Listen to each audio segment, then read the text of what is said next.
దయాకర్రావు గారు, నేను దయాకర్రావు గారు వెళ్ళి ఆ రోజు చంద్రబాబు నాయుడు గారికి మీరు ఒకవేళ తెలంగాణకు అదనంగా ఇచ్చిన విద్యుత్తు మీద మీరు కోర్టులో కేసేసి తెలంగాణకి ఏదైనా నష్టం జరిగితే ఇది తీవ్రంగా పార్టీకి నష్టం జరుగుతుంది, మీ కేసు వేయడానికి వీల్లేదు అని చెప్పి ఆనాడు మేము అందరం కలిసిపోయి ఆంధ్రప్రదేశ్ ముఖ్యమంత్రిని మీరు కేసు వేయడానికే వీల్లేదని కొట్లాడి ఆపించింది మేము అధ్యక్ష. ఆయన ఏందో ఆయన గురువు, ఈయన గురువు, ఆయన గురువులకు పంగనామాలు పెట్టే లక్షణం మీది. మేము ఎప్పుడు కూడా ఎవరితోనైనా తెలంగాణలో ఏంది అధ్యక్ష, ధూపం మీద వస్తే ఎవరన్నా గిలాసని మంచినీళ్ళు ఇస్తే కూడా వాళ్ళని గుర్తుపెట్టుకుంటాం అధ్యక్ష. మనము 10 ఏళ్ళలో 20 ఏళ్ళలో కలిసి పనిచేస్తే సహచరులుగా ఉన్న మన వాళ్ళని మనం అగౌరవపరచాలని ఎక్కడన్నా ఉందా అధ్యక్ష? వాళ్ళకంటే తిన్నింటి వాసాలు లెక్కబెట్టే లక్షణం ఉంది, నాకు అట్లాంటి లక్షణం లేదు అధ్యక్ష. నేను మిత్రులను మిత్రులాగానే చూస్తా, సహచరులను సహచరులలాగా చూస్తా. పెద్దవాళ్ళని గౌరవించే సంస్కారం మా తల్లిదండ్రులు మాకు నేర్పినరు. మీలాగా ఎవరు అవకాశాలు ఇస్తే ఏ ఇంట్లో మీకు భోజనం పెడితే ఆ ఇంటి వాసాలే లెక్క పెట్టి ఆ ఇంటికే నిప్పు పెట్టే ఆలోచన మీకుంటుంది అధ్యక్ష. అది మీ లక్షణం, మీ బ్లడ్లు ఉంది, మీ డిఎన్ఏనే అది. ఎవరు నమ్మితే వాళ్ళను మోసం చేసే లక్షణం ఇది. కాబట్టి మళ్ళొక్కసారి ఏదైనా మీరు అంశాల ప్రాతిపదికన మాట్లాడుండ్రి, వివరాల మీద ఈరోజు సగం రాత్రి కానీ చర్చిద్దాం. అన్ని రికార్డులు తీసుకొని వస్తా అధ్యక్ష. నేను మొత్తం రికార్డులు సభలో పెడదాం. తప్పు విలువ పట్టించే విధంగా, తప్పుడు ఆరోపణలు చేసే విధంగా మాట్లాడితే ఎవరు చూసుకుంటూ ఊరుకోరు. మీ వాదన ఏందో కమిషన్ ముందలు చెప్పండి. ఇవాళ సాయంత్రానికల్లా కోరుకున్నారు కదా మీ నిజాయితీ, ఇవాళ సాయంత్రానికల్లా మీకు కమిషన్ చైర్మన్ నియమిస్తాం. మా ఉప ముఖ్యమంత్రి గారు అనుమతితో సాయంత్రానికంతా కొత్త చైర్మన్ కూడా అపాయింట్ చేపిస్తా అధ్యక్ష. నిన్న మన అసెంబ్లీ సమావేశాలలో ఉండి నిర్ణయం తీసుకోలేదు, ఎట్లాగో వారు గుర్తు చేసిరు. విచారణకు కొత్త చైర్మన్ నియమిస్తా అధ్యక్ష.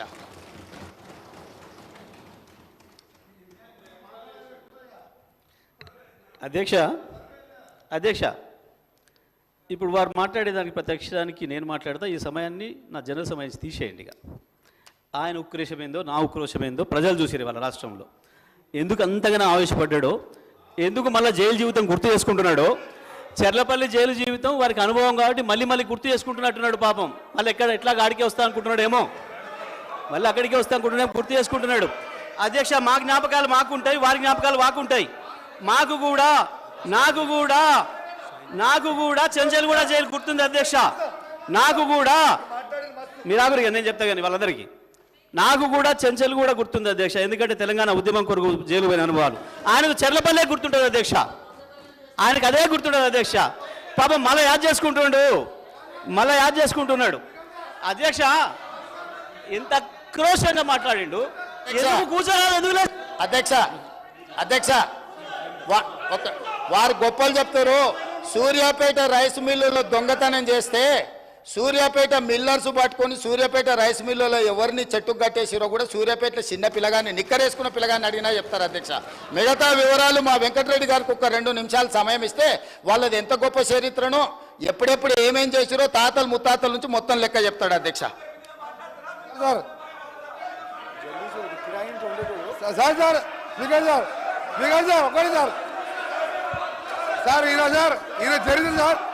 ఈయన చరిత్ర సార్, ఈయన గ్రామానికి చెందిన మదన్ మోహన్ రెడ్డి అని మాజీ సమితి ప్రెసిడెంట్ హత్య కేసులో A2 అధ్యక్ష, అలాగే A2 అధ్యక్ష ఆ మర్డర్ కేసులో ఇంకో భుక్షమనే వ్యక్తి హత్య కేసులో ఈయన వీళ్ళ నాయన A6 A7.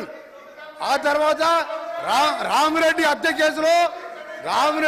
కేసులో A3గా ఉండి తడిపారు చేసిన మా జిల్లాకి వెళ్ళి 1 సంవత్సరం పాటు బహిష్కరించాడు.